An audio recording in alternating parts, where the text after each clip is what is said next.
Sehingga saking pedenya Rasulullah SAW ketika Sulhul Hudaybiyah, ini agak jelimet tapi gampang dicerna.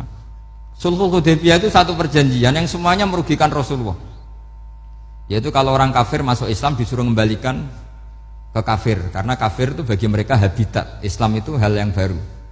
Tapi kalau orang Islam menjadi kafir, nggak boleh kembali Islam, berarti kembali ke habitat. Semua perjanjian itu merugikan. Sampai masyhur Sayyidina Umar protes ke Rasulullah, jenengan masih nabi. Itu kan ekstrim tanya. Jenengan sampai sekarang masih nabi? Ya, saya masih nabi. Kenapa tanya demikian? Karena semua perjanjian merugikan Islam, menguntungkan orang apakah? Kafir. Semua sahabat sebetulnya persis Sayyidina Umar protes, kecuali Abu Bakar. Lama-lama akhirnya di antara perjanjian itu berbunyi begini. Tapi saya minta satu hal.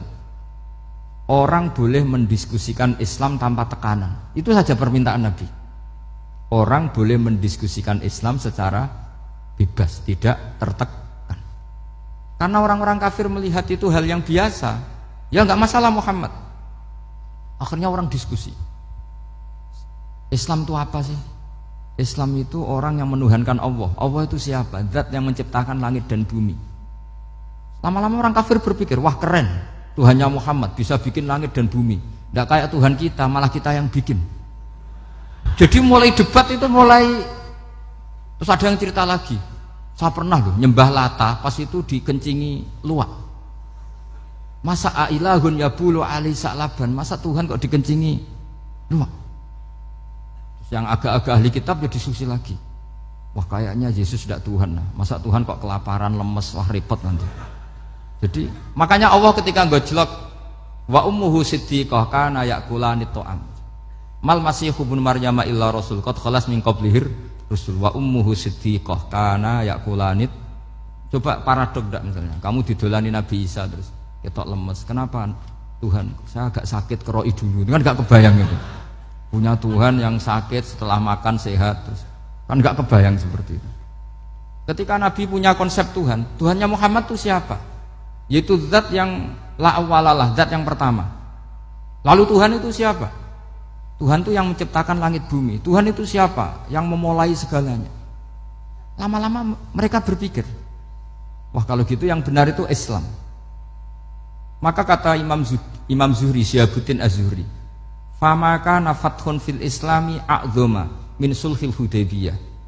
Innama kana an-nasu yatafadhaluna fil hadis wal munaza'ah. Semua teks riwayat itu ada kata wal munaza'ah. Orang bebas ngomong dan berdebat. Munaza'ah itu berdebat. Terus akhirnya falam yatakallam ahadun bil islami yaqilu syai'an illa dakhala fihi. Kemudian setelah berdebat dan mereka tahu Islam, pasti akhirnya masuk Islam. Dan itu yang sekarang terjadi di dunia. Makanya saya pernah ditanya seorang profesor, Gus, kalau di Jogja ada sekolah perbandingan agama, menurut Anda gimana? Asal itu tentang agama tidak apa-apa, tapi kalau yang dibandingkan umat Islam itu jangan. Karena nanti kalau di Indonesia kira-kira yang copet itu ditanya agamanya juga Islam, yang koruptor juga Islam. Jadi kalau yang dikaji Islamnya nggak apa-apa, tapi orangnya jangan, kata saya. Karena yang bulat ya banyak, yang nggak sholat ya banyak. Tapi kalau Islamnya saja, misalnya adu konsep tentang Tuhan. Masyhur kita mungkin banyak yang melihat itu debatnya Stanley Fischer sama Ahmad Didat itu. Tuhan kamu siapa ini itu sama Didat cerita Tuhan saya itu lam yalid walam yulad walam yakul lahu kufuwan. Itu spontan ada seorang mahasiswi bilang, sepertinya Tuhan Anda lebih menarik. Karena Tuhan Anda yang menciptakan langit bumi, yang Tuhan ini kok lahirnya sudah di bumi, masa lahir-lahir langsung jadi Tuhan. Jadi akhirnya falam yatakallam ahadun bil islami yaqilu syai'an illa dakhala fihi. Sehingga agama ini apa? Agama itu adalah kalimat tauhid. Kalimat itu apa? Logika yang terbangun. Nah, ketika logika itu terbangun, maka disebut yusabbitu Allahu alladzina amanu bil qaulis tsabit fil hayatid dunya wa fil akhirah. Allah itu akan menetapkan satu kaul, satu presentasi ilmiah atau satu kesimpulan ilmiah. Yang kesimpulan itu nyata benarnya. Dan ini akan nyata terus baik di kehidupan dunia maupun kehidupan apa? Akhirat. Seperti Allah sebagai Tuhan itu akan nyata terus di dunia. Allah ya Tuhan, nanti di akhirat juga Tuhan. Tapi Tuhan selain Allah Maka menjadi Tuhan ini nunggu ada yang menuhankan. Misalnya Fir'aun itu jadi Tuhan karena ada yang menuhankan. Sekali dia mati, dia sudah aset wisata, bukan Tuhan lagi. Makanya gojlokannya orang ulama Arab, kalau ketemu ulama Mesir, kalau gojlokan itu lucu. Orang Arab, ada Abu Jahal, Abu Lahab, penggaweane ngusir Nabi gitu. Itu gojlokannya ulama Mesir. Kata ulama Arab, kamu gayanya benci Fir'aun, tapi rizki kamu dari wisata melihat Fir'aun katanya. Itu gojlokannya ulama Arab sama ulama Mesir. Sehingga agama ini mengajarkan apa? Satu kalimat. Makanya kamu harus belajar mantek. Dulu Raden Asnawi ya pengajar mantek. Dulu buyut saya di sini Mbah Fauzan, abahnya Mbah Pah itu, mbahnya itu juga pengajar mantek. Karena di antara yang diceritakan Allah itu wa ja'alaha kalimatam baqiyatan fi aqibih. Tugas utama Nabi Ibrahim adalah menjadikan satu logika. Kalimah itu logika. Itu menjadi logika yang abadi. Baqiyah itu abadi. Fi aqibih, di anak turunnya Nabi Ibrahim. Misalnya begini, saya beri contoh ya. Misalnya saya mengatakan teh ini hitam, itu menjadi kalimah karena diucapkan, tapi tidak menunjuk hakikat karena tehnya berwarna apa? Kuning. Sehingga Quran kalau menyalahkan orang kafir itu ngendikannya kaburas kalimatan takhruju min afwahihim. Omongannya orang kafir itu menjadi kalimat karena diucapkan dari mulutnya. Kenapa menjadi kalimat? Karena diucapkan tapi tidak menunjuk hakikat. Seperti orang mengatakan 2 ditambah 2 itu 10. Itu kalimat, tapi kalimat yang salah karena tidak menunjuk hakikat. Seperti orang kafir mengatakan Tuhan itu 3. Itu kalimat karena diucapkan, tapi tidak menunjuk hakikat. Tapi ketika seseorang mengatakan Allah itu Tuhan, Tuhan itu satu, itu disebut kalimatu haqqin 'alaiha nahya wa 'alaiha namut. Temriki tahlilane wa 'alaiha napa wa biha. Wa 'alaiha napa wa biha. Waliha ya, ada yang tahlilan wabiyah, itu nggak tahu sanatnya dari mana, pokoknya ada yang waliha, ada yang biha. Kenapa dikatakan kalimat tauhid? Karena kalimat yang dari kesimpulan berpikir. Dan agama ini dibawa Nabi Ibrahim itu untuk membawa kalimat tauhid.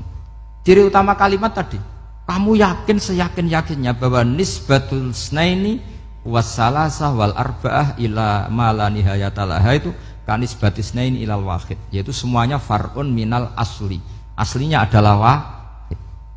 Sehingga di kitab, saya pernah ngaji Mbah Mun, namanya kitab Al-Husunul Hamidiyah, itu dikarang oleh ulama-ulama sekarang, itu diajarkan di MGS.